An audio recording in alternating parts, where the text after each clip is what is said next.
Nibandhmala dictation number 33, speed 120 word per minute. Dictation start होगी 5 seconds में।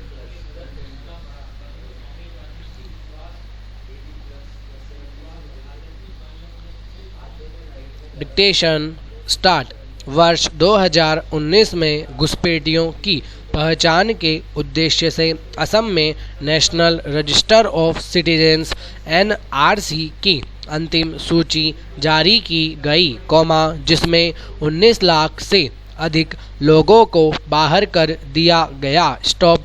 NRC का उद्देश्य भारतीय नागरिकों की सुरक्षा व जनकल्याण है, फिर केवल असम में इसे लागू करने से 19 लाख से अधिक लोग बाहर हो गए, यदि इसे पूरे देश में लागू किया गया, तो करोड़ों लोगों का भविष्य अंधेरे में चला जाएगा। स्टॉप। इससे अंतर्राष्ट्रीय स्तर पर हमारी मानवीय छवि पर भी प्रतिकूल प्रभाव पड़ सकता है। Stop para.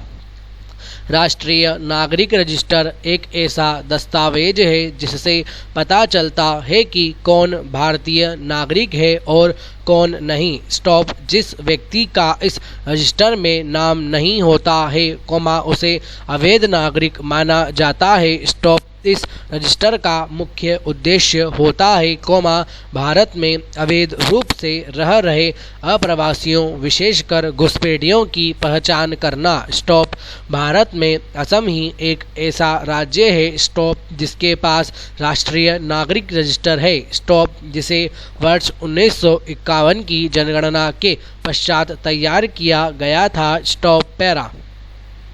वर्ष 1947 में एक तरफ भारत को आज़ादी मिली, तो दूसरी तरफ भारत का विभाजन भी हो गया। स्टॉप। इस विभाजन के बाद कुछ लोग असम से पूर्वी पाकिस्तान चले गए, लेकिन उनकी जमीन असम में थी और विभाजन के बाद भी लोगों का आना जाना दोनों ओर से जारी रहा। स्टॉप। अतः असम के वैध नागरिकों की पहचान हेतु NRC की आवश्यकता अनुभव की गई और वर्ष 1951 की जनगणना के आधार पर वर्ष 1951 में ही असम का पहला NRC जारी किया गया। स्टॉप।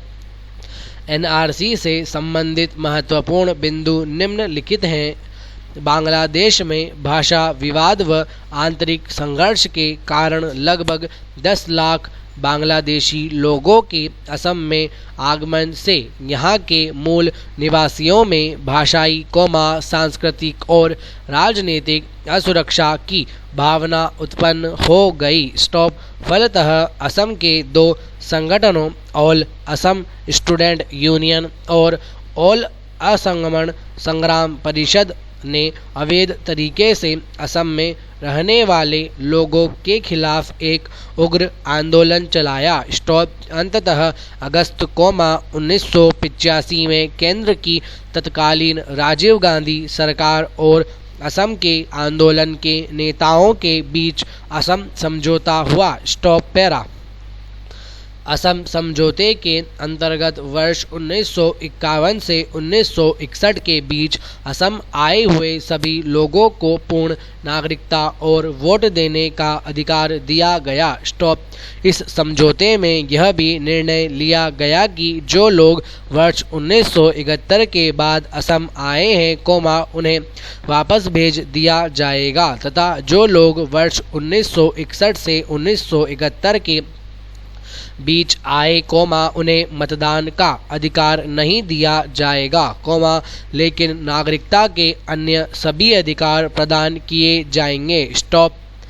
नवंबर 1999 में केंद्र की तत्कालीन NDA सरकार ने असम समझौते के अंतर्गत NRC को अद्यतित करने की बात की। स्टॉप। फिर मई 2005 में तत्कालीन UPA सरकार ने भी कहा कि NRC को अद्यतित करना चाहिए, लेकिन इस दिशा में कोई ठोस कदम नहीं उठाया गया। स्टॉप। वर्ष 2013 में असम पब्लिक वर्क व अन्य गैर सरकारी संगठनों ने इस संदर्भ में सुप्रीम कोर्ट में जनहित याचिका दायर की। स्टॉप फलतः वर्ष 2015 से सुप्रीम कोर्ट के निर्देश और निगरानी में यह कार्य शुरू हुआ और जुलाई 2018 में ड्राफ्ट पेश किया गया तथा वर्ष 2019 में नवीन एनआरसी सूची को अपडेट अर्थात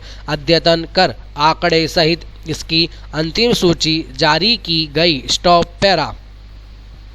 असम के राष्ट्रीय नागरिक रजिस्टर में नागरिकता सिद्ध करने के लिए मूलभूत शर्त यह थी कि आवेदक के परिवार के सदस्यों के नाम या तो वर्ष 1951 में तैयार की गई पहली एनआरसी में हो या 24 मार्च 1971 तक की मतदाता सूची में हो। स्टॉप। इसके अतिरिक्त लोगों को शरणार्थी पंजीकरण प्रमाण पत्र LIC पॉलिसी भूमि और किराएदार रिकॉर्ड नागरिकता प्रमाण पत्र आवासीय प्रमाण पत्र शैक्षिक प्रमाण पत्र न्यायालय रिकॉर्ड पासपोर्ट आदि दस्तावेज प्रस्तुत करने का विकल्प दिया गया था। स्टॉप। नवीन एनआरसी सूची से बड़ी संख्या में लोगों के सूची के बाहर होने पर नागरिकता को लेकर विरोध शुरू हो गया,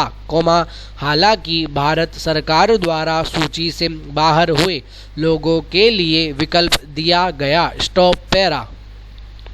जिन लोगों का नाम एनआरसी की अंतिम सूची में नहीं है, उनकी समस्याओं का समाधान निकालने हेतु सरकार के द्वारा निम्न विकल्प दिए गए हैं। केंद्र सरकार के अनुसार, जिन लोगों के नाम छूट गए हैं या शामिल नहीं हो पाए हैं, उन्हें विदेशी न्यायाधिकरण के समक्ष अपील करनी होगी। स्टॉप। इसके लिए असम में काफ़ी संख्या में न्यायाधिकरणों की स्थापना की गई है। स्टॉप। अपील की सीमा 60 से बढ़ाकर 120 दिन कर दी गई। स्टॉप। यदि कोई व्यक्ति विदेशी न्यायाधिकरण में अपनी नागरिकता सिद्ध नहीं करता है, तो वह उच्च न्यायालय, उसके बाद सर्वोच्च न्यायालय भी जा सकता है। स्टॉप। भारत सरकार के अनुसार, जब तक कोई व्यक्ति अपने समक्ष मौजूद सभी कानूनी विकल्पों का उपयोग नहीं कर लेता, तब तक उसे अवैध प्रवासी या राज्य विहीन नहीं माना जाएगा और वह नागरिकों के रूप में लाभ प्राप्त करता होगा। स्टॉप। जो लोग सभी कानूनी विकल्प के उपयोग करने के बाद भी अपनी नागरिकता सिद्ध नहीं कर पाएंगे, उन्हें तकनीकी रूप से राज्य विहीन व्यक्ति कहा जाएगा और उन्हें हिरासत में ले लिया जाएगा। Stop para. भारत स्वयं विशाल जनसंख्या वाला देश है, ऐसे में देश में बहुत बड़ी संख्या में अवैध प्रवासियों शरणार्थियों को शरण देना संभव नहीं है। स्टॉप। भारत में बांग्लादेश की ओर से शरणार्थियों का आगमन वर्ष 1971 के युद्ध में भारत के भाग लेने का मुख्य कारण था। स्टॉप। अतः जिस समस्या के समाधान के लिए देश एक युद्ध लड़ चुका है, उसके बाद भी यदि वह समस्या बनी रहे तो उसके समाधान के लिए एनआरसी की प्रक्रिया का अपनाया जाना बहुत जरूरी है। स्टॉप। सामरिक दृष्टि से पूर्वोत्तर क्षेत्र का भारत की सुरक्षा के संदर्भ में काफ़ी महत्वपूर्ण स्थान है। स्टॉप।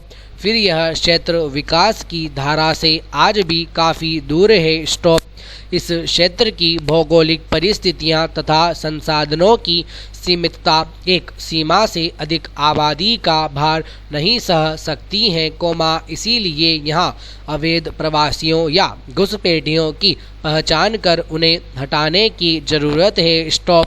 असम व अन्य पूर्वोत्तर राज्यों की विविध जनजातियों की अपनी एक सांस्कृतिक पहचान है। स्टॉप। अतः अवैध प्रवासियों के आगमन से इनकी संस्कृति पर भी खतरा हो सकता है। Stop para. भारत व बांग्लादेश की सीमा बहुत बड़ी और दुर्गम है, जिस कारण असामाजिक तत्वों का भारत में प्रवेश आसानी से हो जाता है और भारत की आंतरिक सुरक्षा पर संकट छा जाता है। स्टॉप। इस कारण समय समय पर नागरिकों का अद्यतन रिकॉर्ड रखा जाना चाहिए। स्टॉप। आंतरिक सुरक्षा का यह मुद्दा असम के अतिरिक्त पूर्वोत्तर व पूरे भारत में लागू होता है, इसीलिए पूरे देश में एनआरसी को लागू करने की बात की जा रही है। स्टॉप। यद्यपि यह अभी भविष्य के गर्त में है। Full stop.